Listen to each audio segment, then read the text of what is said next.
Howdy, heretics. I'm here with Stephen Unthank, one of the apostates you never hear about, because everyone heard about what happened in Pennsylvania, but what lead up to that?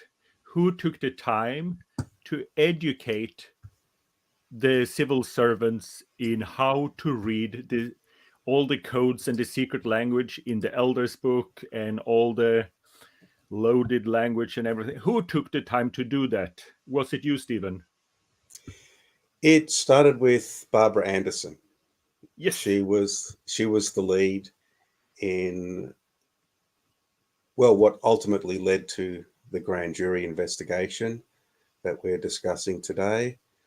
Yeah, Barbara, and what is the grand jury investigation?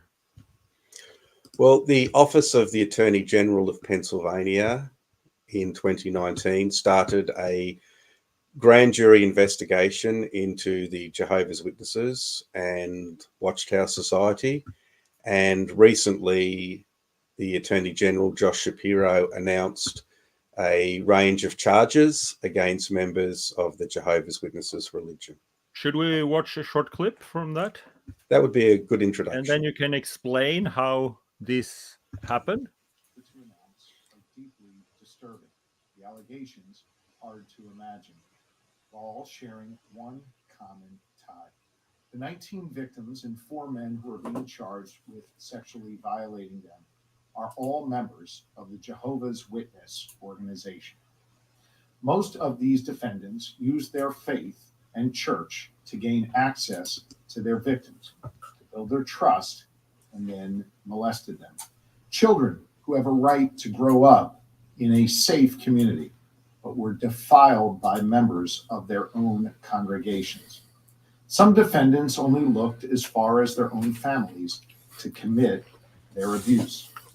My office will not stop until these defendants are held accountable for the crimes against innocent children and until justice is achieved for these courageous survivors.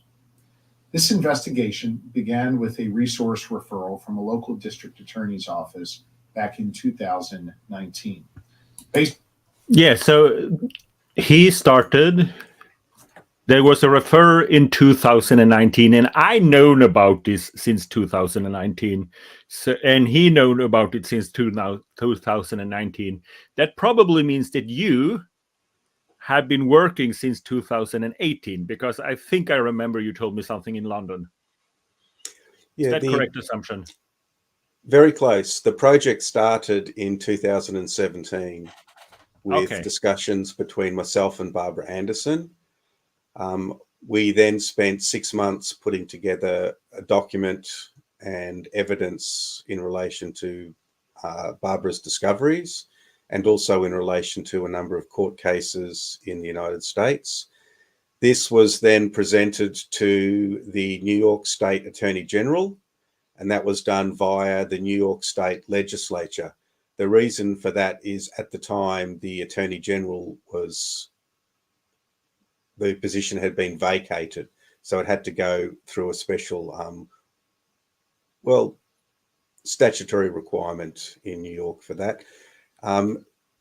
The document that was sent there has been released. It's available on a number of websites for people to peruse. That was presented on May 14, 2018. And at the same time, a copy of the document was presented to the Office of the Attorney General in Pennsylvania. Is that a document you activists and other states can take a copy and start nagging? They can, yes. It's on the saysorry.org website, and there's also a copy of it on the jwleaks.org website. And I think there's a few other organizations in the United States that have copies of that document as well, such as SCARS have a copy of that as well. This is the saysorry.org, and you find a lot of fun things for activism here. Yes, just on the top there where it says downloads, the second one, that was the originating complaint. So in this in this document, it was presented to the Office of the Attorney General of Pennsylvania in 2018, as well as the Attorney General's office in New York. And during 2018, Barbara Anderson took the initiative to reach out to people that she believed could give evidence or testify in either a Charities Bureau investigation or in a Pennsylvania grand jury. And among the people she spoke to were survivors and victims, as well as current members of the Jehovah's Witnesses, including elders. Some of them were still serving as elders and were hesitant to get involved. But Barbara Anderson continued with that project. And in 2019, I flew to the United States for high-level meetings with the Office of the Attorney General for the purpose of advancing and encouraging the formation of a grand jury investigation.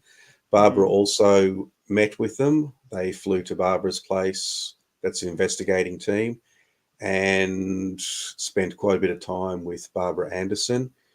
In the interim, while I was in the United States, I had the opportunity in Pennsylvania to meet with a lot of people, including attorneys and survivors, and a lot of these were encouraged to come forward and assist in a potential grand jury. One of the very interesting things that I learned about Pennsylvania is that the Attorney General has the authority to do cross-border investigations if parties are in different states.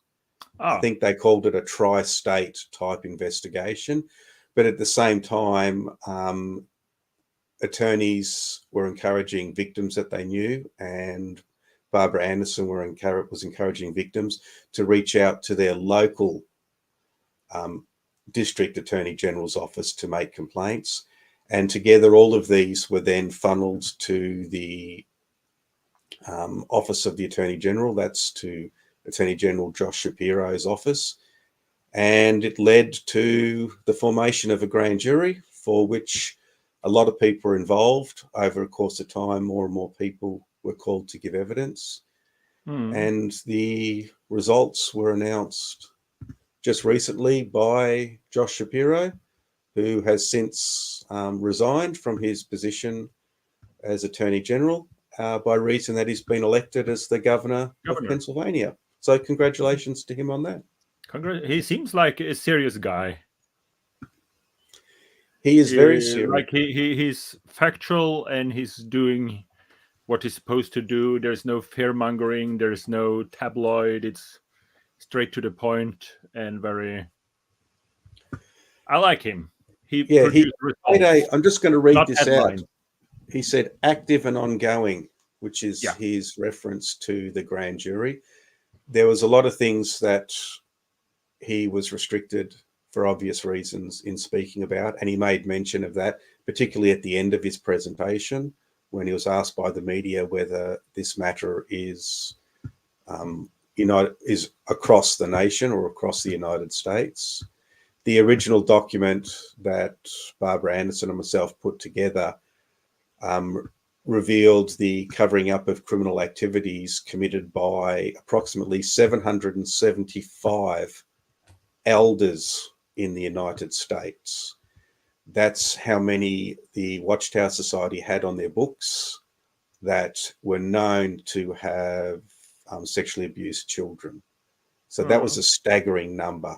And granted, some of those have since passed away. They were a number that was put together in 1997 by Watchtower Society, and it would have grown in time. That's an assumption.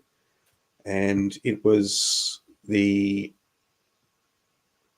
number was actually verified by Watchtower attorneys in legal proceedings, and Barbara was able to get a copy of the transcript relating to that, and we're able to use that to establish as sort of the introduction to the problem.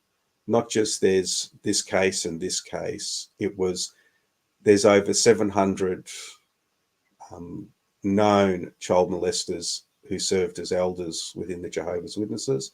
Something needs to be done. And at this time, the parent organisation was Watchtower, Pennsylvania, and the branch office in America was Watchtower, New York. So Barbara and myself decided to present the evidence and background information to both those states. Mm. And I every time I talk to you, I learn something because you're very factual. Like you say, that's an assumption. And you actually have, if there's anyone that want to do activism, you have to learn from Stephen, because the stuff we say on Facebook, like all child abusers should be executed and blah, blah, blah. If you just breed something like that, when you go to the police, they will not take you seriously. You have to present all the facts, no speculations. If there's a speculation, that's okay, but then you have to say it's a speculation. You really need to know what you're talking about and just be factual, factual, factual. And you're really good at that because you spend a lot of time doing this. Do you have any hobbies? I like gardening.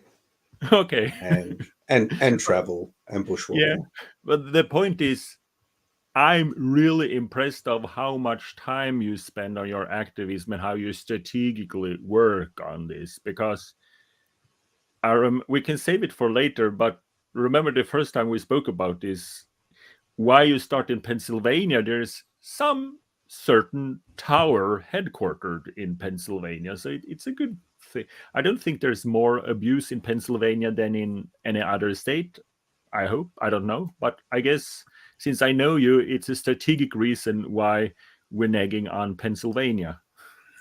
There was also one advantage in Pennsylvania. It's a commonwealth.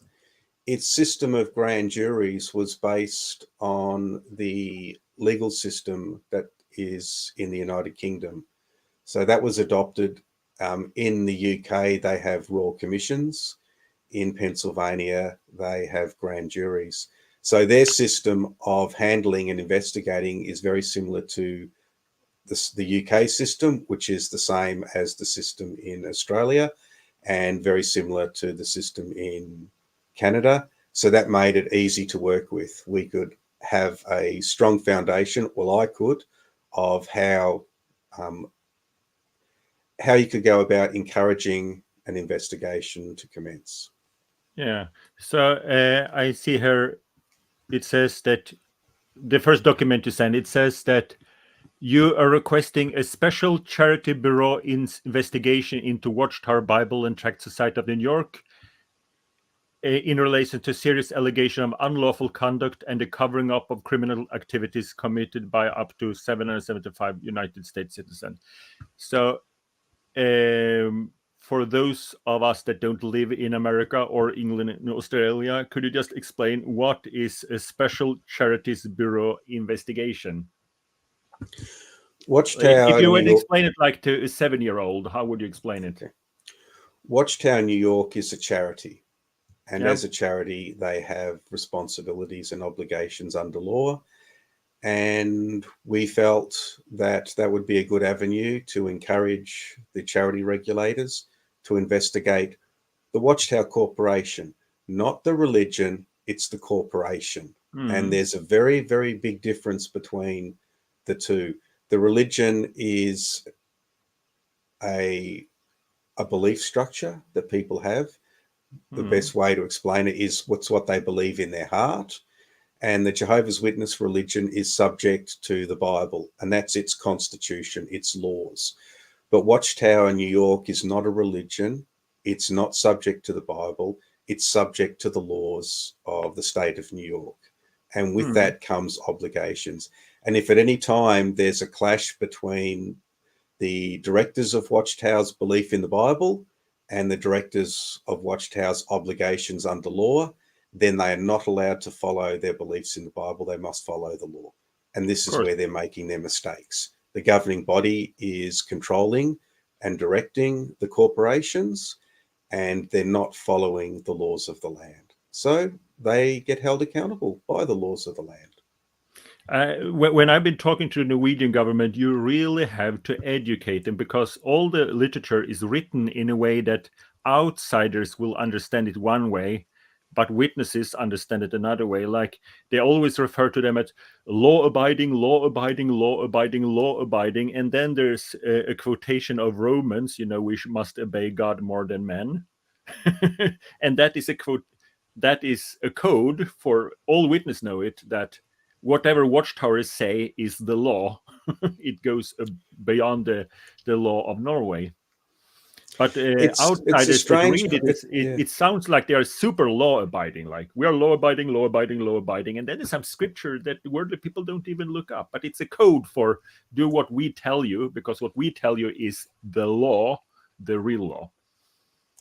I once read that a statement that said Jehovah's Witnesses are the most law-abiding citizens in the community. And I was stumped at why someone would say that. So I did a little bit of research and I found nobody said it. It No was one said said in that. the Watchtower magazine. They said that about themselves. Yeah, they always quote many government officials have said, or a government official in a big country in Africa said. They never said a name and who it is. They One also of the say that they things, are the most honest taxpayers. Why would anyone say that to someone else? My neighbor, he is the most honest taxpayer. yeah, it's a strange one. Blowing your own trumpet comes to mind, or maybe there's 7 trumpet blasts. One of the Yeah. things that we decided to do in the evidence we presented was to include Barbara Anderson's background and also a couple of case studies. One, the first case study being the results of the Child Abuse Royal Commission in Australia. The second case study was Gonzales Campos. He was a Watchtower New York appointed elder and a known child molester. And the third case was not related to the Jehovah's Witnesses, but it was about the ability for the New York Attorney General to take legal action against New York-based corporations. We felt that we needed to show to the first layer of people that would read the document that they actually had the legal authority to look into these matters. It wasn't a legal analysis. It was referring just to what is commonly known. For example, you can tell someone you can't speed your car or you can't murder. You're not giving them legal advice. You're telling them things that are commonly known. It's just a matter of pulling out that information.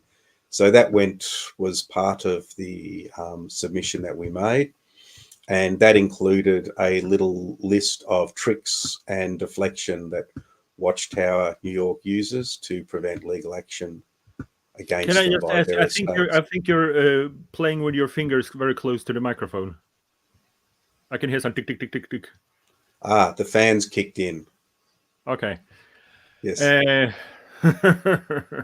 Yeah, we don't have professional studios, so the viewers has to bear with us. We do the best we can.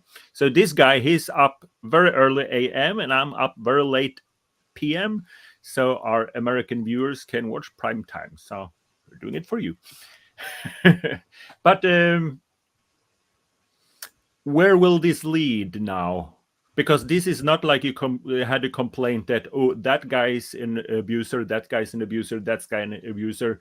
You show that police look into Watchtower, and then they looked into Watchtower and they found these people. I got the impression at the end of the Attorney General's public presentation, when he was asked some media questions, I was left with the impression that there's more to come, that this is just the first round of prosecutions. They've issued warrants for 4 Jehovah's Witnesses. 3 of them were arrested. And my understanding is they're still in jail at the moment, locked up. The 4th one took his own life in the bathroom. From reading the documents and listening to the report, I was left with the impression that the special agents turned up for the arrest, and there was a standoff. And hopefully, well, the Attorney General said none of them were hurt, but the alleged perpetrator took his life, I understand, in the bathroom. So no more information was publicly provided for that one. Yeah, I watched the whole thing with what do you call them? What was it? Attorney General? Yes, it was. Yeah. Okay. It was Attorney General Josh Shapiro, and just standing directly behind him, just to the left, was Daniel Dye, who is the Assistant Attorney General, or Deputy, I think he is. He might even be the Acting Attorney General at the moment. He led the investigations, and the other person that was there was a special agent, Jimmy. He was the person responsible for,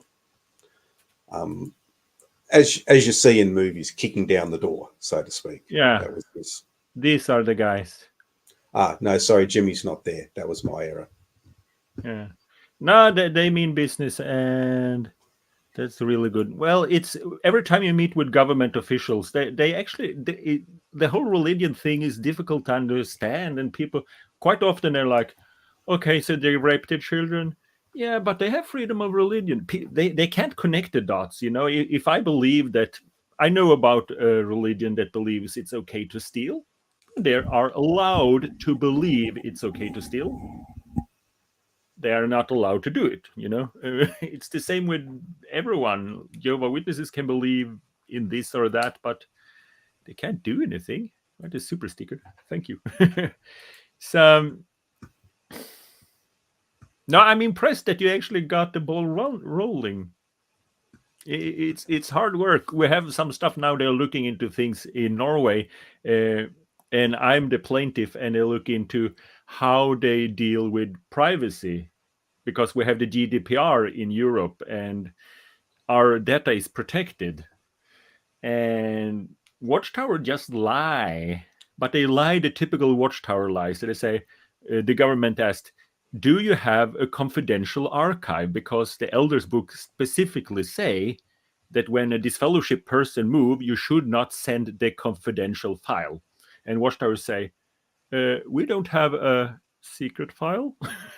They do this very childish thing, like they remove the word confidential to secret, change the word, and then they think like, I'm a genius.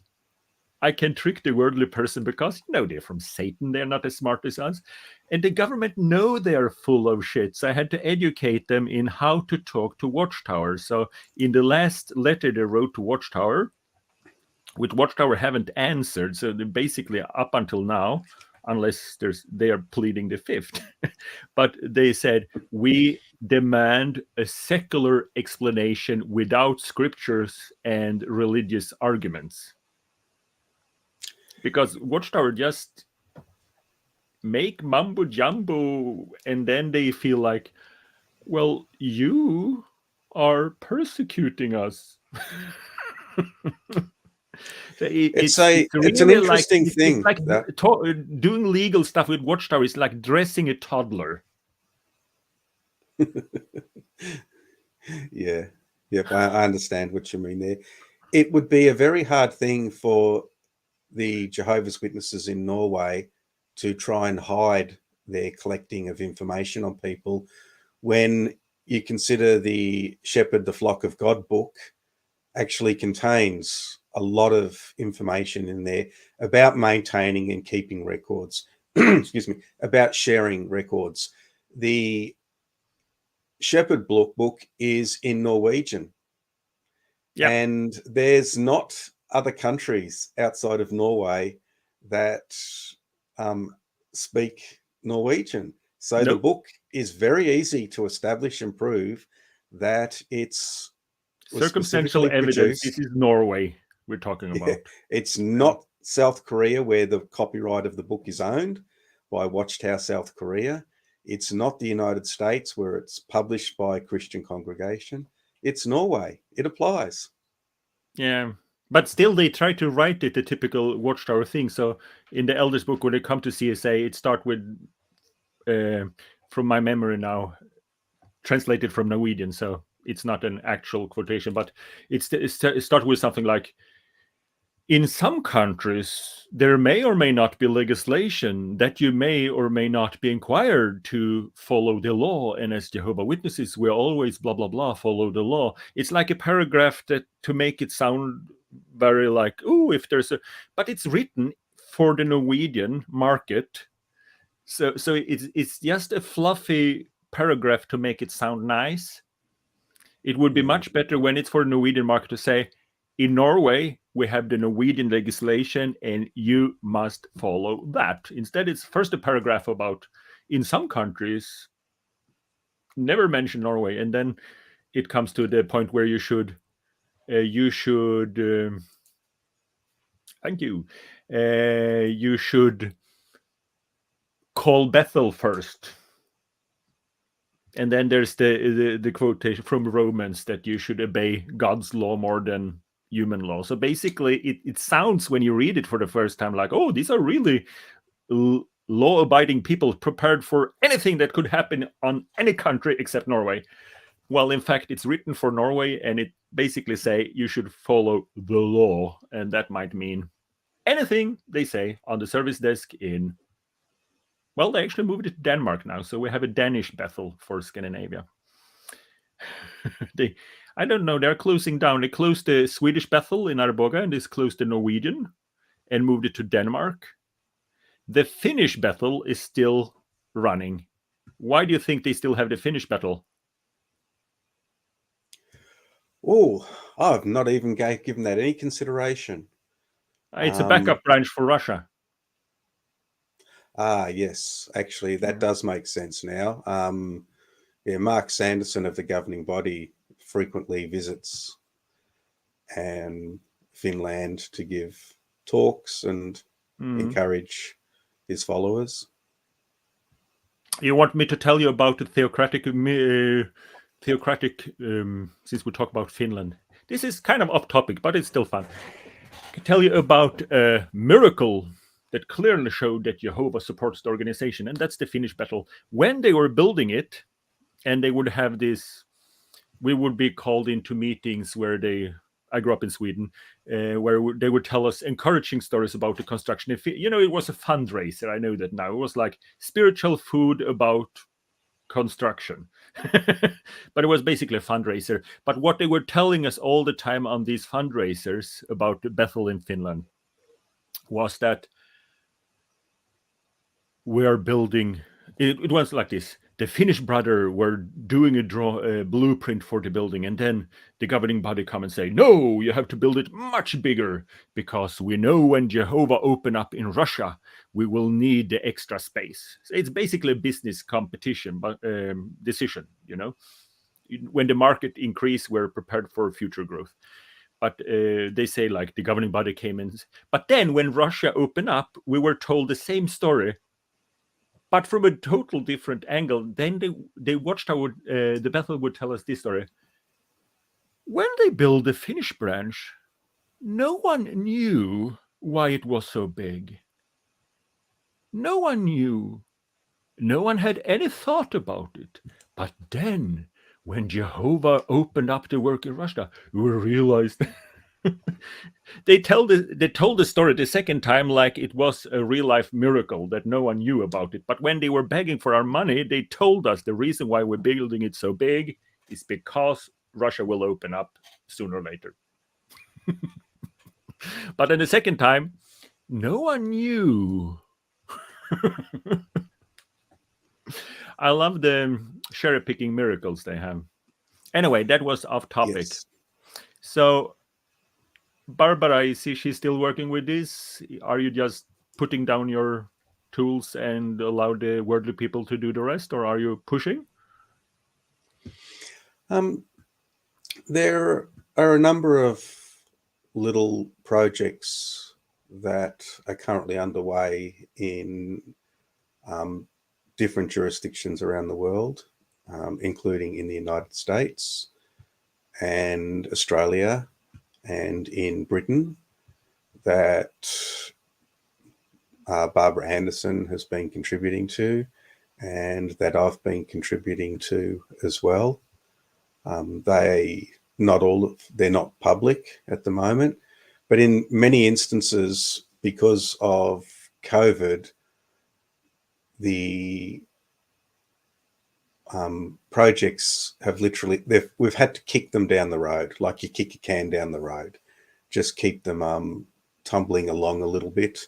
And now that we've come out of COVID, out of lockdowns, able to meet with people and travel again, some of these projects have been able to be brought to the relevant government authorities. It's not a situation of where we're antagonists going after the Jehovah's Witnesses. The Jehovah's Witnesses are not a legal entity, so they can't be held accountable in a court of law for anything that happens. In these instances, we're trying to get the governing body to change their policies and procedures, and we're trying to make sure that the corporations that they direct are complying with the laws of the land. It's the work that I've been doing with myself, with my colleague Lara, and also with Barbara Anderson. It's my work is not just in relation to Jehovah's Witnesses. I'm working on other projects that have no basis in religion at all. I'm working on a project at the moment in relation to a Royal Commission in Australia into suicides amongst the Australian Defence Force. And I'm preparing a submission and a report on gaps that are within the Australian Defence Force in relation to mental health for people there. One of the things we found in Australia, the organisation that engaged me to do this, was that mental health for Defence Force personnel is really lacking in a lot of areas. So I was engaged to do that. I'm also working with providing reports for some legal proceedings involving government organisations that are not related to Jehovah's Witnesses at all.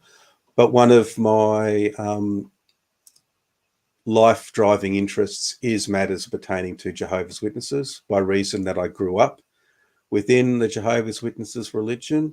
It's a matter of public record that I am an institutional survivor of child abuse. Great footage there. Yeah, I just thought while we're talking, I show you don't the have wall to of stop. shame. For those that never see me and Stephen, this is Lara. She's one of the coolest, most efficient apostates I ever seen, and this is Mr. Stephen. Yes, and if you've never been to Jehovah, this guy here, he was super fun. This guy here, I was standing between those guys and talking to him. Now we bump into each other here. Yeah, that's right. I remember that because you had your camera on a pole sticking right out, and it's like, no, I don't want to bump your footage, and I don't want mine bumped. Yeah, this was fun because they tried to stand in front of us to block us, but we just walked around them.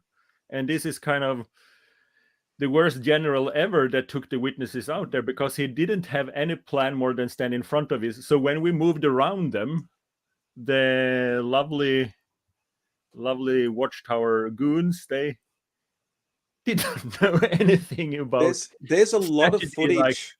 They didn't really have a footage of that. It was just we stand in front of them. But when I arrange protest, so I have a system of doing it. We are 5 people in the committee and we agree about, and then we invite people. But one of them is in charge of what we in Norwegian call the economical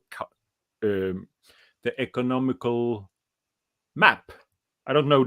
You have a map that shows exactly the line of who owns this, who owns that. It's a technical map. What would be the English word for that? We call it economical map because it shows this is what is owned by the government, this is what's owned by this, and this is owned by the company that Watchtower rents. Because if we put 1 foot on Watchtower property, that they rented, they may or may not call the police on us. They always call the police on us. So we really need to know that. So in this case, with the lovely Jehovah Witnesses here, on the, let's put it back here, the funny screen, that all of this was public land, so they couldn't block us. But if this would have been the line between what seems to be public land and what's actually owned by the stadium, then we would have to be standing behind them. But then we have taller signs so we can lift them up, and we have all this kind of thing. I really miss protesting. It's a lot of fun. What's the good thing with protesting? If we want to help Stephen with his work, how should we do that? One of the things that has given us the greatest amount of support is sharing the information, contacting your local government representatives and sharing with them what is happening in other places, and saying if it's happening here, there's situation in the Netherlands, there's the ICSA in the UK, the Royal Commission in Australia, the grand jury investigations in the United States, they're losing their funding in Norway. This is becoming a worldwide problem. Take up the issue with your local politician if you're aware, or government regulators if you're aware of something that might need changing. Privacy laws are a very big thing. You've got a lot of rights now, including the right to access your own information. And people that like to protest, protesting is lawful in a lot of places. It's very lawful in Australia. You spoke about before about lines. There's, at the 2018 protest that we were all at, there was a metal grid on the floor, on the paving. It was concreted in. One side, the Watchtower Society and the Jehovah's Witnesses had their rental property, the Marble Stadium, and the other side of the line was public land. And in that instance where the attendants had formed that giant line, the line started to move across the public area. And we've got some great video footage of discussions with the police, and the police determined that the Jehovah's Witnesses were breaking the law, and they instructed them to disperse. Yeah, because when you make a line like this, that's meant to, it's not a big thing. It's not like anyone go to jail. But the thing is, if you put a lot of guys in a long line with you are actually blocking public, not what you call it when people move public around access. Traffic. Yeah, public access. Because even if the road goes from north to south, maybe someone wants to go from east to west, and these crazy people are standing there, So the formation itself constitutes a blocking of traffic on public land. So that's why we asked the police to move the witnesses, and they did. It's not a big thing. I think most of the attendants thought it was embarrassing, and since it was public land, I like the witnesses. I know actually exactly how to push them so they start love bombing me. So I had attendants hugging me in public, even though I'm in a poster with a big sign, and I just push all the love bombing reflex they have. As soon as you start a smiling contest with a Jehovah Witness, like, no, I'm smiling more than you. No, I am smiling. So that was ends up with the attendants hugging me. I don't think the governing body likes me anymore. I'm corrupting their attendance. But when they were doing this line, I just stepped in and was standing with them, between them. And then I was just talking. And the young guy that I showed you, the young brother, he's still my brother, he was actually listening. So the others, they were just pretending they couldn't hear me, but you could see him. He was like, oh. So they actually came and replaced him because everyone could see him was like listening to me with his body language. Poor guy. I think that was that was November 2019, the Melbourne International Convention. We first met, that was in 2018, at the London convention, at the protest there, which was, I think, one of the most colourful protests that we had. We've been more. We are more professional now. Yes, in how we do things. That was. I remember one thing that came out of there was a lot of the Jehovah's Witnesses came over and took selfies, and it was repeated to a lot of them. We're not just apostates; we're your apostates. And it started to, some of them, I saw that they had an interesting reaction to, hang on, they're our apostates. Suddenly the camera's out, turned around, get the selfie. Very interesting, interesting protest, a very good one, a very successful one, and a very good support from the XL management at the convention centre there. So the thing is, we were talking about a good rhythm is this, that we have protests that are good protest, secular protest, no secular protest, and then we get the media, and then we do your kind of activism. So we do both, because we need to put it on the agenda. They need to know that, at least that the constituents is aware of it. You know, it's easier to motivate any politicians to look at a problem. At least people should be aware of it. Not all of them have the backbone to do the right thing just because it's the right thing. Many of them do, but it's always good if they know that people are aware of a problem. And so what I'm focusing on now with my here is children's rights. Because everyone know about blood transfusion, but as long as there's a grown-up, people don't care. People are allowed, and that's true. Grown-ups are allowed to make stupid choices. And the other thing is shunning, but Watchtower are very good at framing this as, well, it only happened to grown-ups and they're allowed to come back. So what we've been focusing in Norway now is the fact that bad association is a crime.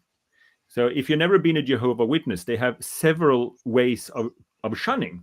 And one of them is the loving institution of bad association. That means that if a child don't do things on his spare time that benefits Watchtower have appointed people, lower management called elders, that can point the finger on that child and shame it in public and tell people that the child is bad association. And while they were writing to Norwegian government and kind of saying that we don't baptize children and we don't do that, on the broadcasting with Gerrit Lush, he said that he read the scripture and said, this means you shouldn't talk to, read messages, send messages, or I'm paraphrasing, but basically should be shunning a child. And why? Because he's not thinking the correct thoughts. So they actually have a concept that a child can be punished for thinking the wrong thoughts. And when we take this angle, people get furious, because if you hear that a 42-year-old man was disfellowshipped because he cheated on his wife and then later he came back, people, it just sounds like life. You know, life is crap for everyone. It's difficult to sell that. Everyone know that Jehovah's Witnesses take it too far, but it's still kind of okay. He got his fellowship, and 6 months later he came back. But when you tell people and show them that it's actually written rules for how to bully a child into submission when it comes to thinking thoughts, that is illegal. It's a crime. It is in Norway considered to be violence, psychological violence and abuse, and it's institutionalized. So that is what I and we have been focusing here in Norway.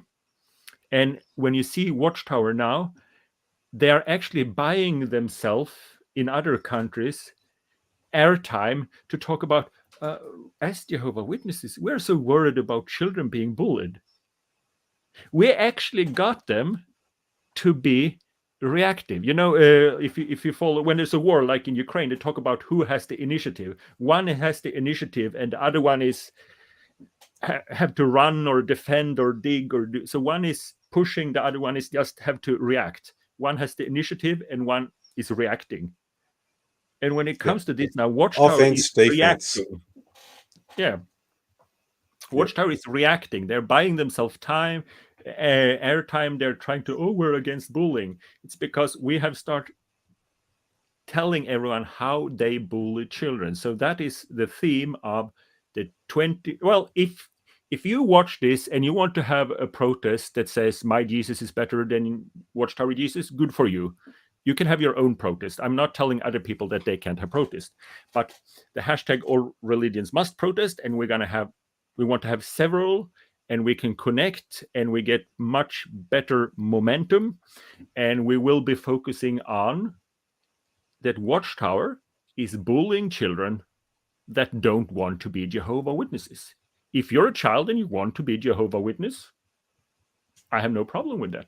But in every congregation, there's at least one child in every congregation with religious freedom that is bullied because Watchtower don't approve of his choice of religion. And it's a child, it's a minor, and it's even in the elders book that they can take notes about him and keep forever, even if he's never baptized. All of that is criminal behavior that's well documented. So that is what we will focus on.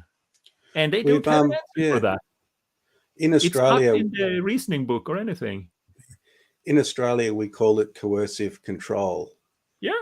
And one of the things that has been lacking in our country is there hasn't been the ability for medical professionals, for mental health professionals and counsellors to be able to treat coercive control as a symptom or as a cause of a problem, thereby assisting people. So if you were to go to your doctor and talk about being shunned or being threatened that if you don't go out door-to-door preaching, you're going to be shunned, the doctor could not sit there and state in a medical report that you were suffering from coercive control. But one of the things that we've been able to do in Australia is there's been a few organisations that have lobbied the government to take action in relation to coercive control. Back in 2018, just after the London protests, on the Say Sorry website, we put up an article dealing with reproductive coercion, the hidden threat. And it was about Marie Stopes, an organisation, a charity in Australia. They had produced a white paper, and in the white paper, they had interviewed a Jehovah's Witness woman, former Jehovah's Witness woman, Ella, about reproductive coercion within the Jehovah's Witnesses religion. Well, that white paper and a lot of other documents eventually made their way to the Australian government, and it was presented to the matter of coercive control was presented to all the Attorney Generals of the different states and territories in Australia. And last week, they produced a national standard of 10 national principles relating to coercive control to recognise that people can be coerced into doing things against their will. And the final 10 principles have been published, just waiting to be finally approved. But amongst them, it recognises religious coercion. Yeah. For the first time in Australia, the ability for a religion to influence its people in a negative way through coercive control is now going to be recognised in Australia as a harmful trait. So that's a very good step forward for our country, and that will cover things such as shunning and the treatment of children. So we'll wait to see what the end results of that are. But it's those little things. You don't know what tiny little seed has been planted by yourself or by somebody else that gets watered and carried along. Yeah. And That's a good analogy still. it's a universal analogy. Yeah. It applies to things. So that in the other thing too that we introduced in Australia, we've introduced in many places child safe standards.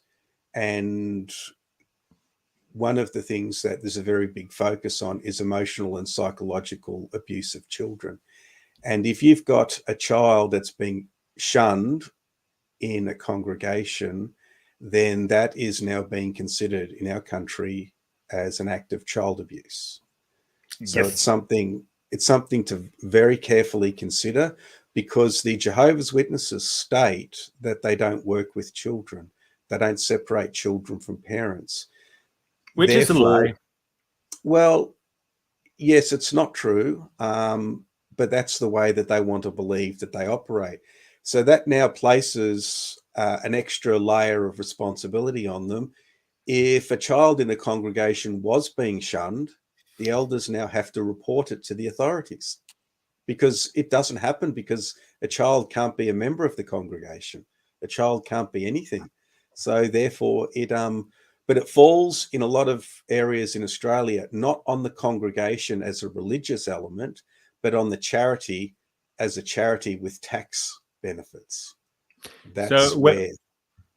So when Norway now lost the government funding and they tried to write all this, and it's embarrassing to believe. I used to be one of these people and talk like that, like, technically it's not a lie and I'm super smart and no one, people could see through us. They knew we were crazy and we thought we were so smart. And what Watchtower writes in this letter to government, it's so obvious lies. So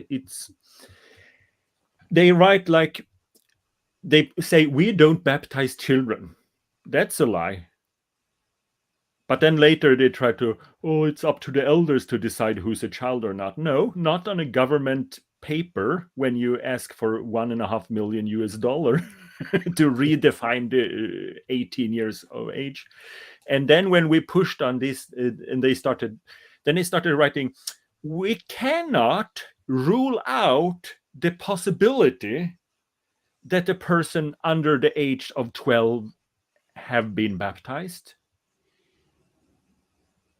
Like, technically that's, well, I think it's still a lie, because when you tell the truth, you should tell the whole truth and nothing but the truth. Jehovah's Witnesses baptize people all down to 6 years old. But in the paper to government, they actually write, we can't, I'm paraphrasing and translating from Norwegian here now. So, but still, they basically say, we cannot rule out that the person younger than 12 has been baptized. No, they can't rule out it because they know. So I wrote a letter to the government and say, can I get away with this with no punishment? Because if I would ask for some kind of grant, I break my arm. We have a healthcare system that's really great, but I'm not allowed to lie. So if I say, we cannot rule out that I didn't may or may not have Matthew 24:16 broken my arm, I can't talk like that and accept money. I would go to jail. So how can Watchtower get away with it? But another thing that Watchtower wrote in this, they say, they said that the whole concept of them shunning children is hypothetical. Yes, they could no longer deny that there were rules that open up for shunning, but that's just hypothetical. And then they said, because as of today, there's only one minor disfellowshipped in Norway. Well, then it's not hypothetical, is it? It's like, I'm not a murderer. I just killed one. Well, that's an interesting comment that they made there, because you sent me a copy a while back of your correspondence, and I ran it through Google Translate and then tried to do a little bit of word substitution, like put in the correct name, the English name, shepherd the flock of God, instead of how Google translates it. That was interesting in that the Jehovah's Witnesses' denial of keeping records, don't have anything to do with children, but then they went and referred to a child that they have records on that is currently disfellowshipped. Yeah. I don't know how that their minds work in that area. We don't do this, we don't have that, we don't do these things, but here's an example of us doing it and having it, and we're acknowledging it. It doesn't, there's a level of in the letter from the government, when they stated that you will no longer get the government funding, they said that you admit that there's a hypothetical possibility that a minor will be shunned, but you also admit that it's happening as of today, and then it's not hypothetical. It's and the watchdog said, we're a persecuted minority. Yes, people often underestimate the hardship of being Caucasian in Scandinavia. Some years you get $1.5 million in an envelope. Other years you don't. It's terrible. They're getting cash in envelopes, even they don't deserve it. And now when we put all this work to show that they don't deserve it, they don't have to pay back for previous years. And they don't even get a slap on the wrist for lying. I wonder, and they're going to appeal this in every direction. I wonder, you don't even get a slap on the wrist for lying when you get money. That's fraud. And they don't even get a slap on the wrist. I guess Watchtower's lawyer will describe that as almost being tortured. There's money involved. I'll continue to follow it, and I'm sure you'll keep me up to date with the developments there. But what you probably noticed is that government officials, they're kind of nerd. This is my field, children protection, and then it's traffic, and they often lose track of the big picture. So a good thing is to kind of remind them gently about that. So when the government said this about it's not hypothetical, there is a child, then I wrote to the government and said, sorry for stating the obvious, but when they actually did admit that there was a child being shunned, and a child being shunned is, according to Norwegian legislation, illegal and is abuse of that child, obviously you must have reported this to the police. Obviously you must have reported this to child protection. Probably they forgot about it. And I think Watchtower picked a child that would be 18 very soon. But still, if you can't change everything, as soon as you can just change their routines a little. So what I'm going to work for now is to get Watchtower to be mandatory reporting to the child protection, because shunning a child is illegal. And I will include the loving arrangement of pointing fingers at a child and say that child is thinking the wrong thoughts. He should be tortured. You know, the bad association thing. And according to the elders book, they do in many cases takes note of this. There should be like a marking talk and stuff like that. So I will make a demand that the Norwegian child protection should be informed by Watchtower every time a child is being disfellowshipped, reproved, or declared bad association. And Watchtower obviously will not comply with that. But children have the right to be protected. I can remember a story that I don't know the names. It's friends of my family. It happened before I was born, but I heard this story from my mother over and over again. And it went like this. Brother X had a daughter, 16 years old, that was disfellowshipped. So he threw her out of the family home. He said it was the most difficult thing he ever had to do, to throw her out of the home to protect the other children. But it proved to be the right thing because she later turned out to be a prostitute. That's a story I heard over and over as a kid. And we thought, yeah, she was a terrible person. Why would not... But they put a 16-year-old on the street that ended up as a prostitute, and they think that this proves that they didn't do anything wrong. Obviously, they did do something wrong, and my idea now that the child protection should be automatically involved will protect these children. That's a very noble cause to do that one. I remember back when I was a child and being victimized within the congregation, even being shunned, even though I wasn't baptized at that time or I wasn't a publisher. Having marking talks when I was not at fault. I remember just having the religion just being out of control in those areas. In one instance, the elders gave a marking talk regarding my mother, that she was a bad association. And that became a real problem in the congregation because my mother was a Presbyterian. She never was a Jehovah's Witness. She never studied. She never went to their meetings, but she was subjected to a marking talk. Now, and she wasn't a bad person. When you have a corporation and their leaders saying, we don't do this, we don't do that, they're claiming literally knowledge of every congregation and every single circumstance in an entire country. That's not possible to know. It's when these things do happen and when problems do arise, do they deal with it or do they bully and try to cover it up? In our country, Australia, a lot of laws are being passed to protect people's rights, including rights in privacy, and to advocate for mandated reporting in matters pertaining to child protection is a really noble cause.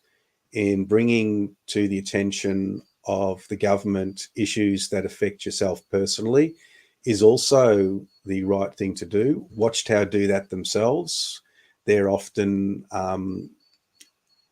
they use the European Association of Jehovah's Christian Witnesses as a group to lobby governments in Europe to protect the interests of the Jehovah's Witnesses in the country. But it doesn't represent the children.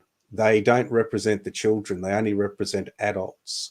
So therefore, there's nobody within the Jehovah's Witnesses that are representing the interests of the children. There's no member of the governing body that is standing up for child protection. They're not doing it. They're stating things like children can't be members of the association. We don't separate children from parents. Well, who's the we? Is it the governing body that doesn't do it? Is it the Watchtower Corporation that doesn't do it? Because if you go into local congregations, they're always separating children from parents. Field service arrangements is an opportunity that parents have always used for decades to literally sometimes palm their children off or hand their children over to other people in the congregation to take out door-to-door preaching. If these things are happening and the governing body is not actually standing up to protect the children, hopefully the grand jury investigation in America will wake up the governing body to what's going on in Watchtower Corporation. The governing body have policies, it's in the organised book, that they have the theocratic right to look into any matter in any congregation anywhere in the world. So why aren't they looking into the problems that children are facing? Why are they sticking their head in the sand and ignoring this? These children, they grow up, they become adults like us. We remember our childhoods in the religion. These are not apostate-driven lies. Some of us had horrific childhoods, and no one's apologizing for that. And if they're not apologizing to us and they're denying these things ever happened, then all we've got is if it happened to me and they're denying it, then it's still happening. It's happening to other people. So something has to be done, and we're doing it in our own ways. We're exposing it. They just have to, we would love, and even now, I would love the opportunity to sit down with the governing body and go through what Watchtower is doing. If they don't know what's going on, then we do. We can show them where they're breaking the laws, where they're unlawfully engaging in, literally in some cases, criminal conduct. Yeah, and they get away with it.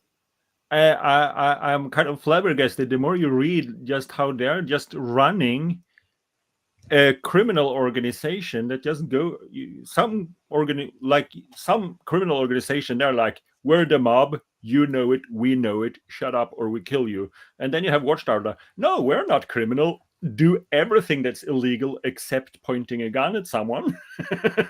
Well, in my jurisdiction, the state of Victoria, Australia, if we introduce mandatory child protection laws and every single congregation fails to comply with those laws, then that's 140 bodies of elders that are acting unlawfully.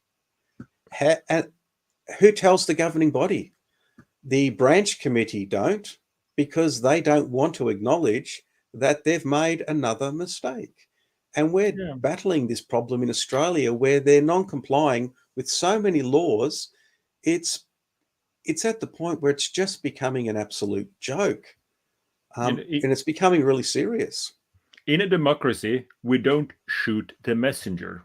But in an autocratic society like Russia, you do shoot the messenger. So you can't walk up and say, oh, we lost 500 tanks. They just say, we lost front. And the same with Watchtower. If an elder would commit a lot of crimes, you can't tell anyone, because then you're an apostate. You know, if the circuit overseer swings by and he doesn't do anything, well, then you should be quiet.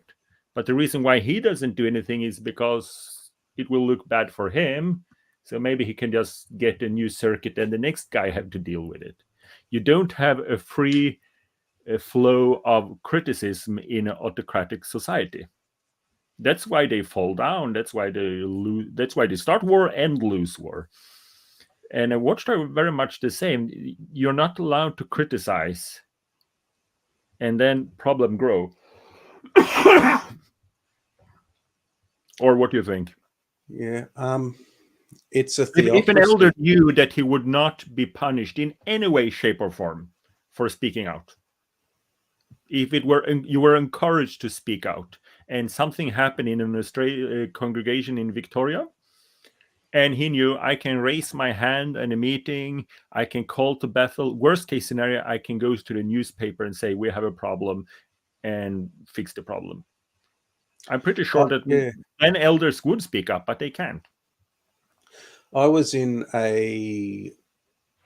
doing volunteer work in Australia as a volunteer firefighter. And I had some concerns in relation to child protection within that organisation. So I was able to go from the local volunteer level through the hierarchy of the organisation right up into the offices of their governing body, and then the politician in charge for having meetings. They were accessible. We were able to go through my concerns and they were able to express their viewpoints on the matter. They were a little bit tough in that they didn't see that they'd done something wrong, but they eventually changed their policies and procedures. The same issue I had with the Jehovah's Witnesses. They still haven't changed. They still don't want to. They're still deflecting and refusing to comply with the laws in our state. It's a very difficult thing. Do we request another Royal Commission or a Parliament inquiry into them to hold them to account? Will they then cry and bemoan that they're being targeted? Well, if a person's speeding in their car and the police pull them over for speeding, they're not targeting the person, they're targeting the speeding. Yeah. And if Jehovah's Witness organisation is held to account for something it's done wrong, it's not an attack on God, it's an attack on nobody. You're merely being held to account. Yep. And it's still got me from my childhood onwards. I'm still at a loss to understand why they have this overarching total disregard for children and child safety. Yeah. Well, Okay, so I have some theories about this.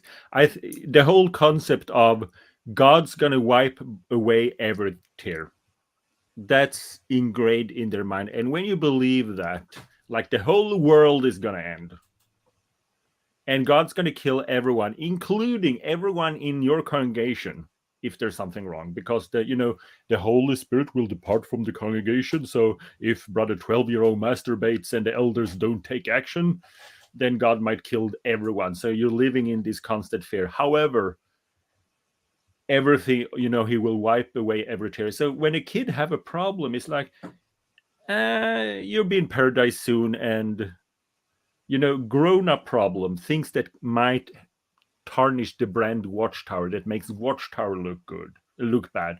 That's a big problem. Because then people will not join the religion and they will die. So if we keep polishing Watchtower's brand, then people will join the religion and we saved life. What about a child that was abused? Nah, God will wipe away every tear. That's the driving force of down prioritizing children and polishing Watchtower. On the congregation level, when a person believe in this religion, that's kind of a mechanism. Keep the brand shiny, because then we attract people, we save their life, we feel sorry for the kids, we can give you love, feel sorry, offer our compassion if they're good. But the basic idea is God's going to wipe away all your tears anyway.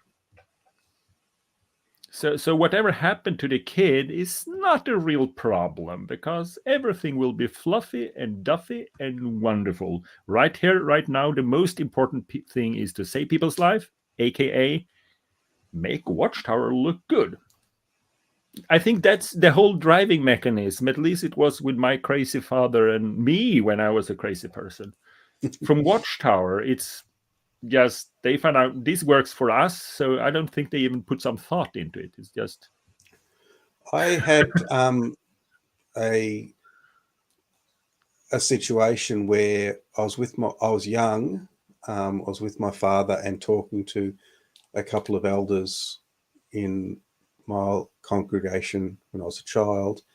It was the circular, it was a merry-go-round that they were doing. They said to me to leave my concerns in the hands of Jehovah, and he'll sort them out in his own due time. But the way I looked at it, and I still have the same attitude today, is according to Jehovah's Witnesses' belief, Jehovah's given it to Jesus, the congregation, to look after. Jesus is giving it to the faithful, discreet slave. They've given it to the governing body. The governing body's given it to the branch committee. The branch committee, excuse me, has given it to the circuit overseer. The circuit overseer has given it to the body of elders. The body of elders are telling me to leave it in Jehovah's hands, but he's given it to Jesus, who's given it all the way through. So therefore, there's no choice left in the end. They're all passing the buck. So I have to do something. And they don't like that. But imagine that, they refer to themselves as the faithful and discreet slave. First of all, I don't appreciate the fact that Jesus condones slavery. It's a stupid thing to do. Anyway, but let's work within that system of slavery. So Jesus is a cruel master that reap where he haven't sown and blah blah blah, and he wants a 100% investment, 100% profit on his kind of unreasonable guy. Anyway, so this very very unreasonable guy has a faithful and discreet slave. Imagine if you would go up to a slave and say, "Are you the slave?" "Yes, I'm the slave." "You're in charge of doing things for the lazy guy that owns you as property." "Yes, I'm the slave." "Okay, could you look into this problem?" Go to him." You really haven't understood the role of a slave if you say, "No, go to my master, he will fix it. I'm busy." If there is, you can't say leave it in Jehovah's hand if you're the slave. Then you're the one that's supposed to do it. You've got the role. It was Erwin Zolkin who, back in 2014, gave an interview in a newspaper, and I included this in the New York Attorney General submission that Barbara and myself put in there. And Erwin Zolkin said this, and I'll read it out about Watchtower, New York. And I guess it applies to the whole lot. These guys will deny and deny. They are belligerent. They are arrogant. They treat victims as adversaries. This is not an organization that is ready to accept the reality of what they have been doing. And 8 years later, it's still the same. They still deny and deny. If problems are brought to their attention, they're put on a merry-go-round. They're not dealt with. They are belligerent. They are arrogant. It's in their policies and procedures. They tell the governments that God decides who dies at Armageddon. And then they tell the Jehovah's Witnesses that if you're not a Jehovah's Witness, you'll die at Armageddon. Yeah. And they treat victims as adversaries. They really, really do. They publish one thing in the media about how they provide help to victims. But in my situation, I wrote to the governing body. I wrote to the faithful and discreet slave with a request for the help that they offered. Many people might realize a few years ago, I appeared on television in an interview about being abused as a child. And the Jehovah's Witnesses issued a press release to the network, and they spoke about the help that they provide to victims. So I spoke with the news station about that, and the offer didn't come from any corporation. So I wrote to the governing body, requested. They never provided me with a single thing that they said they would. Instead, they engaged a law firm to write to me, and they treated me as an adversary. They wanted me to provide proof that I believed it was an institutional setting that I was abused in. They weren't interested that I was abused. They were only interested in what proof I had that they were responsible for it. I wrote back to them again regarding the situation. I got no response. I wrote to the law firm, asking the law firm about the matter. They just ignored me.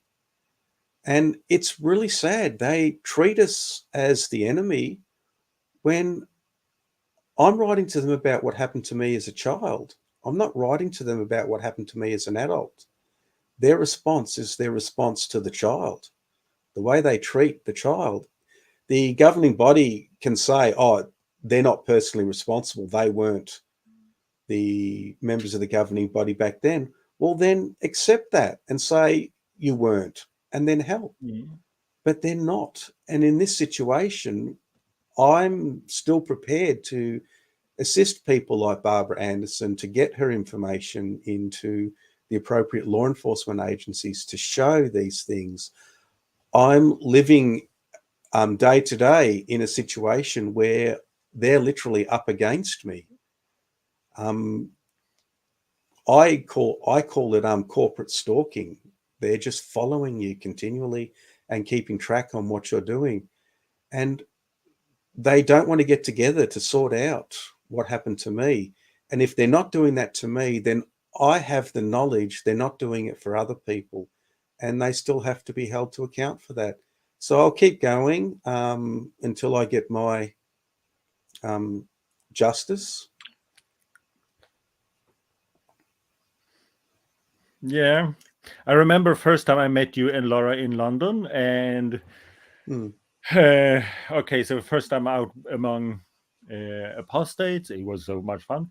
10th of August 2018, and I actually count this as my birthday because I felt my life started the 10th of August. The first time I was standing with one of these signs there protesting. It's not even a statement, it's just pointing out the obvious fact.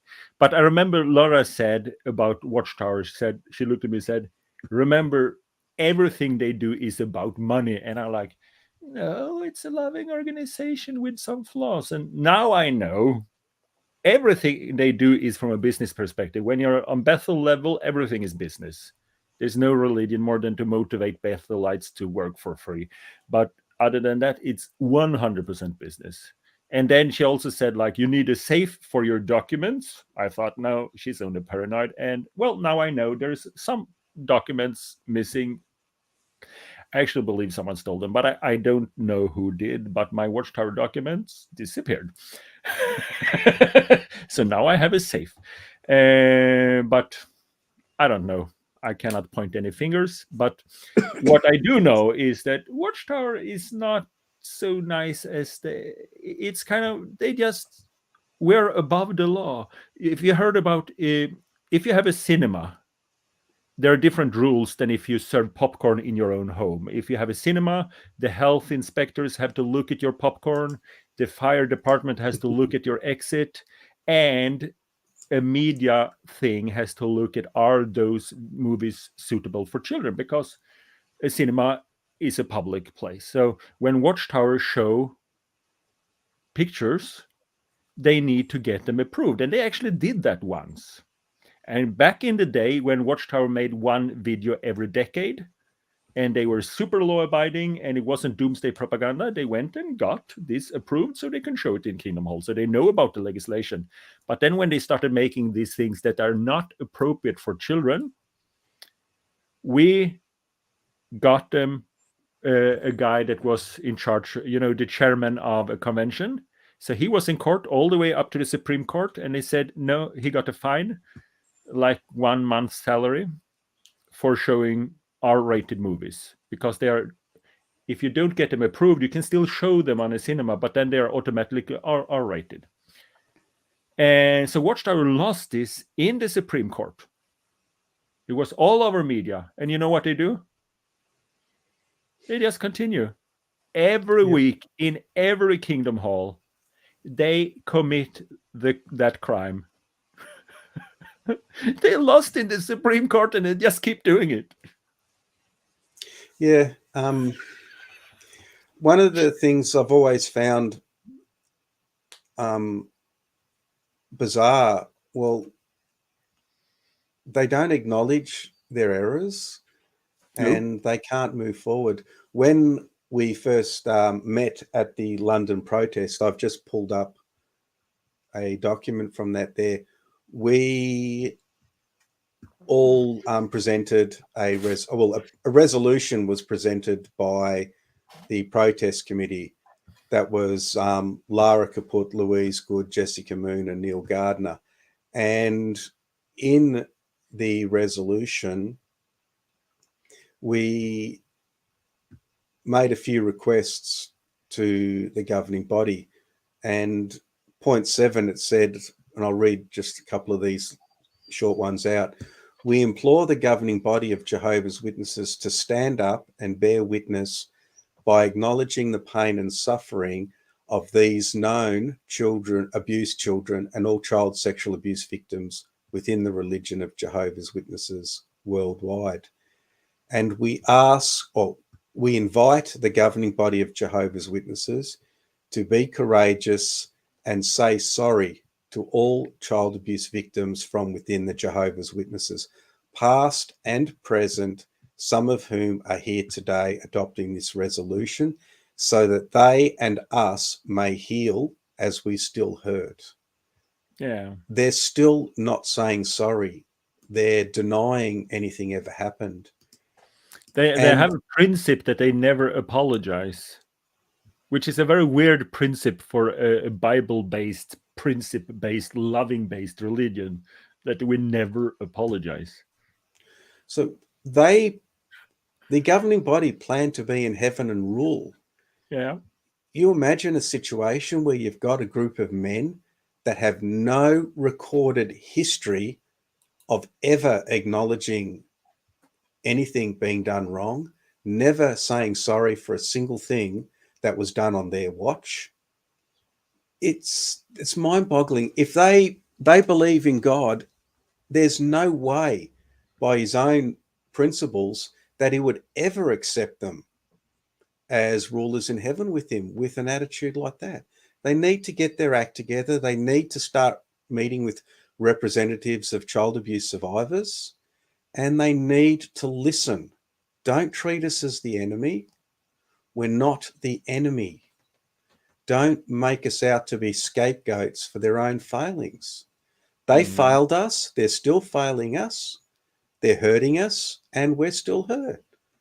It's not difficult to fix it up. The Royal Commission in Australia made a lot of great recommendations, including adopting child-safe standards. The religion refuses to. Imagine a group of men saying, no, we are not going to adopt child-safe standards. So then what have they adopted? Unsafe standards? No standards? They haven't adopted God's standard. It was very clear. If you know, I think it was Paul that wrote to Timothy, if you know what to do, or if you know how to do good and you don't do it, it's a sin. Yep. If they're only interested in sins, And then that's a legal look at that. legal thing in reality. If you know what to do and you don't do it, it's a crime. Yeah, well, they deal with sin, not crime, so we'll call it the sin. But you're right there. The world does treat it as a crime. If somebody's hurt and you can do something about it, Especially a child. There's no excuse in Norway to not do something if you see a child is suffering. And the legal minimum is to say it to someone. It doesn't state you should tell it to the police, but you have to say it to someone. And it's a really sad.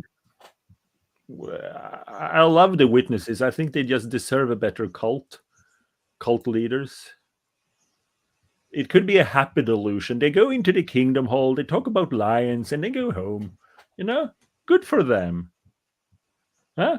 I have no problem with that. What I have problem is them telling a child that like my mother always she's a nice person, but she grew up in the cult herself. She was like, whatever you do is not good enough. You deserve to die. That's like it was told all the time. She believed it. She still believes it because the religion did it to her.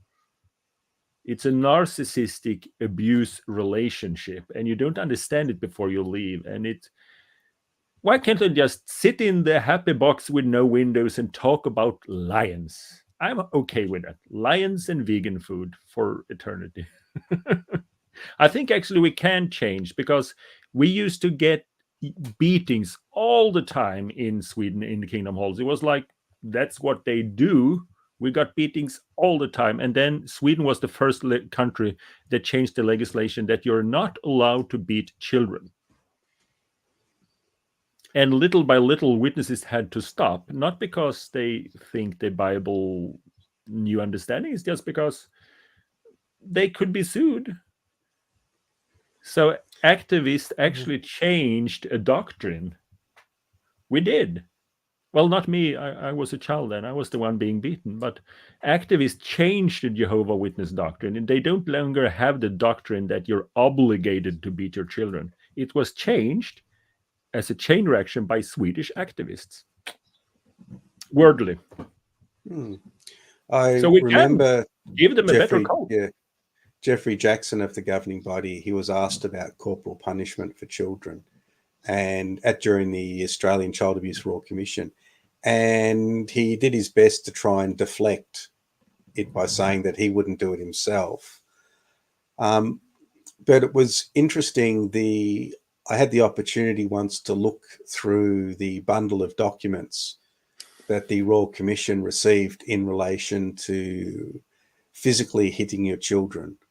And they included amongst them songs from the songbook about beating children. Example, in the Awake magazine, they used the illustration of a koala giving a smack to its child, to its offspring, that it was okay. No child has ever died from being beaten. Then there was a picture of a little girl from the Awake magazine that was a drawing. She was being led down the aisle of a kingdom hall. And the illustration was she was being taken out the back to get a spanking. And on the way out, she cried out to Jehovah to protect her. Well, of course, when that was discussed, and I still remember that from a young age, everyone chuckled and laughed. But they were laughing at a child getting beaten in the back of a kingdom hall.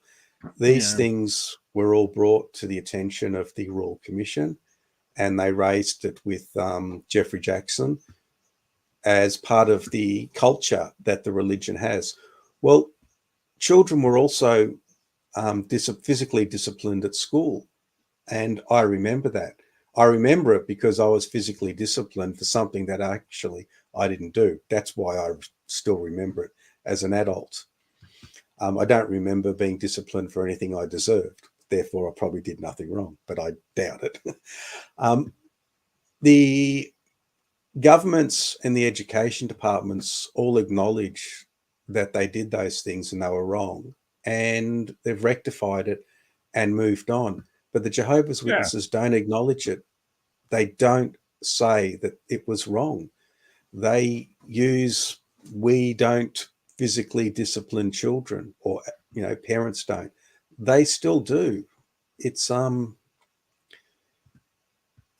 of those things where it happens. It has happened. It's coupled in a culture of how children are treated. They didn't treat us kids very good, and they don't want to acknowledge it. Yeah. So about protests in 2023, because I promised my girlfriend / wife / that we should go to Australia or New Zealand, because I want to have 12 #all religions must protest. So I can tell people that they are not allowed to have their own protests, but I will have secular protests with one theme. Yeah, I'm not going to stand and say, oh, my Jesus is better than your Muhammad. I don't care about that. I'm not that kind of religious. But to focus, zero in on one thing, because we already have Watchtower running. They are in the defense about don't shun children that never, because when we talk about shunning, everyone think we talk about grown-ups. Watchtower try to pretend that children cannot be shunned because they're not baptized, and they say we don't baptize children, which is a lie. But they shun you even if you're not baptized, with the bad association thing. And we have that in writing, and it's a crime in any civilized country. So 12 protests. We were planning to have a protest in Prague, but then Corona came. The funny thing with Prague is that there were a Russian delegation coming there. So Watchtower were going to do the big, oh, look at us, we're persecuted in Russia. And we were going to steal their wind and have a protest. And we were protest against Watchtower and against Putin. So we agree with Watchtower that Putin is a bad guy.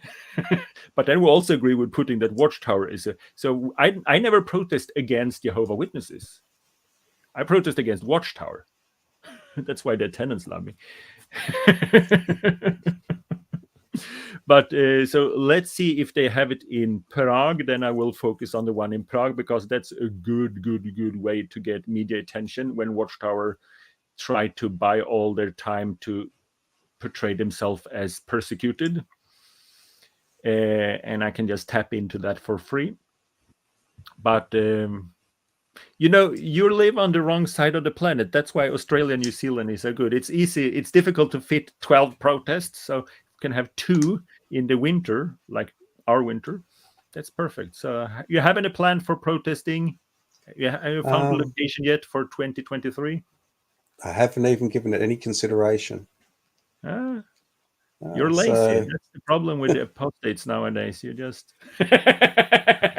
It's the first time anyone said that Stephen is lazy. I'll chat to a few friends about their thoughts on that matter, and maybe something can be organised there. Try and find an event that would be suitable to tie in with. Yeah, we'll do that. I'll probably do Utah in October if I have the time. So let's see what happens. And so Wally, he's happy apostates too. That's good. I'll meet him and the cats, and we will protect children's rights. So if you like the work Stephen do, then you could support me by giving a like to the video. Because if you give it a like, that means it's more traction. And please share the video with your friends. So that was all. You have any last word, Stephen? The document that I prepared with Barbara Anderson, it's a very interesting read, in part because it includes a lot of quotes and references from legal cases in the United States regarding Jehovah's Witnesses. And those quotes were what's called a preemptive rebuttal. The Jehovah's Witnesses have a standard group of phrases and claims that they make to law enforcement. We don't do this, we are that. But by reviewing literally thousands of pages of court documents, we're able to compile a standard list of how they deal with cases in any given situation. And we were able to compile a list of all their repeated phrases. A simple phrase like Jehovah's Witnesses do not separate children from their parents. It's a standard phrase. We abhor child abuse. It's a standard phrase. So we're able to assemble a large collection of these standard phrases that they use almost religiously by rote, and then provide in the document information to rebut all of those phrases while not drawing attention to what the actual phrase was. So if they spoke about how they don't separate children from parents, then there would be something in there that shows how they went about that, even if it was historical. So there's a small little group of us that are still doing this today, collecting and compiling this information, and it's comes from our personal life experience as well, and that allows it to be suitable for court cases involving Jehovah's Witnesses victims, but most importantly, it allows it to understand how they operate, how they think, and the areas where they're fundamentally flawed in their ideology. Yeah, they have a lot of statement like, okay, like this, we don't baptize children. And since we know all of those things, what you do here is really genius. You say, what you kind of turn it against them so they can't use it because it's debunked before they use it. That's the only way to explain witnesses, explain the real truth. So then when they come with their phrase, it's like throwing spaghetti on something that spaghetti don't fit, because you know what their catchphrase will be, so you can. They also they also get themselves stuck in a rut, or the needle stuck on a scratch. An example of this, and I just looked this up in the same document on page 20. We wrote there, in 2017, the Californian Court of Appeals dismissed Watchtower New York's claim of religious protection under the First Amendment and upheld the lower court order that the corporation hand over its child abuse database. In commenting on the behaviour of Watchtower New York, the appellate judges called the corporation a, quote, recalcitrant litigant who refused to follow valid orders and merely reiterate losing arguments. Yeah. Very aggressive description. Obviously, the judges felt that it was fitting to call the Jehovah's Witness headquarters or Watchtower a recalcitrant litigant. And we see that continually. They just continue to use the same statements over and over again, the same reasons. They claim religious protection under the First Amendment. They claim they don't work with children. They claim they don't separate children from parents. They claim that the field ministry is your own personal ministry. But then they demand you report to them your hours spent, your records, and then they take disciplinary action against you if you don't engage in your own personal ministry. Yeah. You can't have it both ways. It's the courts have seen it. It's like, okay, I remember when I was Jehovah's Witness, and when you are a Jehovah's Witness, believing Jehovah, which I were, there's no way around the fact that you believe you're smarter than everyone else, and it shows. It's like now what we're doing in Norway now. The government know they're full of, and they write 15 pages with scriptures and clever thing they think is clever. Like, this is only hypothetical. It only happened to one child. Yes, then it's not hypothetical. This is government saying, like. And yeah. I was talking to some doctors now, and we're talking about the blood police. What do they call it? Liaison committee in English? Hospital liaison committee. Yeah. And those doctors, they don't really like them. They come a window cleaner in his suit that believe that he can teach them about medicine because he's a window cleaner, and the doctor is not a Jehovah's Witness. And they they don't like them. But then the doctors just said, I can't understand it. It's legal. And I thought, it's probably not. So I'm going to write some letters about that too, because so I'm not a lawyer, but we have in Norway something called like a law for health professionals. And what is a health professional? Well, normally in the legislation, you kind of write it very big, like anyone that gives advice. And so then it would include the Jehovah's Witnesses. So that might, and I don't really I have no problem if a Jehovah's Witness want to die because the blood is holy and represent life.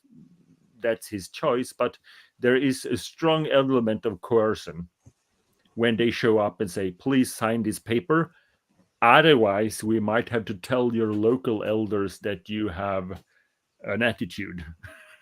So you're basically forced to. The coercion is illegal, but it's difficult to prove that someone has been coerced. But on the other hand, if they fall within the legislation for helsepersonell in Norwegian, health professionals, because they actually are giving advice on complicated health issues, then they might have to stop. So I have to look into that now. So no rest for the wicked. If there are any Jehovah's Witness watching this that believe that Jehovah's Witnesses is God's one true religion, and I am working for Satan, please tell Satan to help me, because the religion doesn't make sense. Why will not Satan help us? If Satan is a real person and Jehovah's Witnesses are God's one true religion, why don't I have a better microphone? Yeah, I understand your real person. Yeah, the rationale behind that. Yeah. I would like to have super strength. I could get my hair back and all these nice things Satan could give to me. And then I would have nightmares at night because deep inside I know it's the truth. You know, if the whole religion was true, why don't we get blessings from Satan? I'm very disappointed. Yeah, I realize the tongue in cheek there. Yeah. The Jehovah's Witnesses would believe otherwise. We have to do this again and plan the protest in Australia 2023. # all religions must. All religions must respect human rights. So let's end the broadcast now while we're still young. And thanks for watching. Remember to leave a like and share. And if you want me to have Barbara Andersson, write that in the comment section. Maybe she reads it and softens up and allow me to interview her. I'm a big fan. It's working hard. I'll definitely encourage her to do that. She can share her side of the everyone forget about female apostates when they talk about the best apostates, which is kind of weird, but they mention all the guys. They never mention the women because they still follow the thing like Raymond Franz. He was a governing body member. Yeah, So what? I was a ministerial servant. That's Watchtower's power dynamics. It's not our. So when they mention apostates, they say, oh, they rank them as Watchtower would rank them, which means that women are forgotten. The only female apostates that ever mention is Barbara, and that's because she actually had a high position in Watchtower. So Yeah. shame on us. Shame on us. We have to appreciate the female apostates more. So my favorite apostate is Lara and Barbara, actually. They're Yep, really hardworking. They're really I cool. agree with that. They're the two that are very important to me. Yeah. I without Lara and without Barbara, all of this work that I've been involved in, it wouldn't have been done. It's not possible for one person to do that. They need people to work with them, to help them, support them, and then they also need to support others as well. It just wouldn't have been done. One other thing, though, and something that your viewers can also keep in mind, is that the most vocal XJ dubs on the internet are not necessarily the ones that are achieving things in the sense of behind the scenes. They're drawing attention to issues, which is very, very important. But there is a lot of people and a lot of cases and situations that have affected change. You don't know about it. You've never heard about it. People have worked tirelessly for years and they haven't gone out and promoted what they've done, or they're not making YouTube videos or conducting extensive articles about, well, actually, to put it another way, they're creating the news, not so much reporting the news. And those people include Barbara Anderson. They include Lara Kaput. There are some other people that I know that are doing that. And I also know there are people that are appear to be, wish that they could do the things that they're doing. Just get out there and do it. You just got to, try. If you can't, then support people like Jonas. Yeah. Jonas will, and if anyone wants to help me arrange hashtag all religions must protest anywhere on the globe for 2023, secular, contact me and we'll talk. Maybe we will be friends and save the children. So that's everything. Thank you. We'll have to do this again. Like and subscribe and see you in paradise.